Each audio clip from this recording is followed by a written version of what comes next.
আসসালামু আলাইকুম। চলে আসলাম আবারও একদম ছোট্ট একটি রেসিপি নিয়ে। এই রেসিপিটি দেখতে কিন্তু তালের বড়ার মতো মনে হচ্ছে, কিন্তু এটিগুলা কিন্তু তালের বড়া না। তাহলে চলেন দেখে আসি কি দিয়ে এই রেসিপিটি তৈরি করলাম।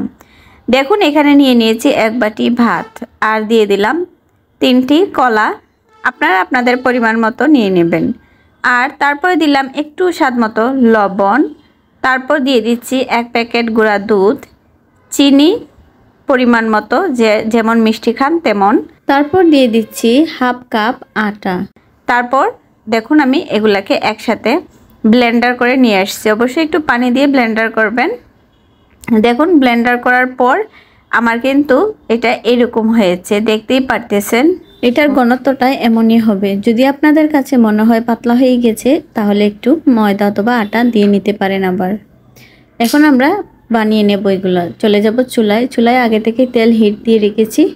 এখন গোল গোল করে দিয়ে দেব তালের বড়ার শেপের মতো। এই তো দেখুন, দিয়ে দিচ্ছি সবগুলো। যদি রেসিপিটি ভালো লাগে অবশ্যই আমার পাশে থাকবেন, লাইক কমেন্ট করে। আর যদি বেশি ভালো লেগে থাকে অবশ্যই চ্যানেলটিকে সাবস্ক্রাইব করবেন। আর যারা ফেসবুক থেকে দেখছেন অবশ্যই পেজটিকে ফলো দিতে ভুলবেন না। দেখুন, আপনাদের সাথে গল্প করতে করতে কিন্তু এদিকে আমার এগুলা ভাজা হয়ে গিয়েছে। এই তো দেখুন, প্রায় লাল লাল হয়ে গিয়েছে। এই পর্যায়ে আমি উঠিয়ে নেব। পিঠাগুলো খেতে কিন্তু খুবই দারুণ। অবশ্যই একবার ট্রাই করে দেখবেন, অল্প করে বানিয়ে।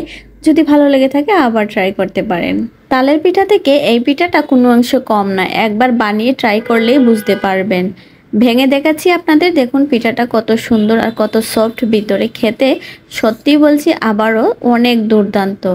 তাহলে সবাই ভালো থাকবেন, সুস্থ থাকবেন, পিঠাটা ট্রাই করবেন। আল্লাহ হাফেজ।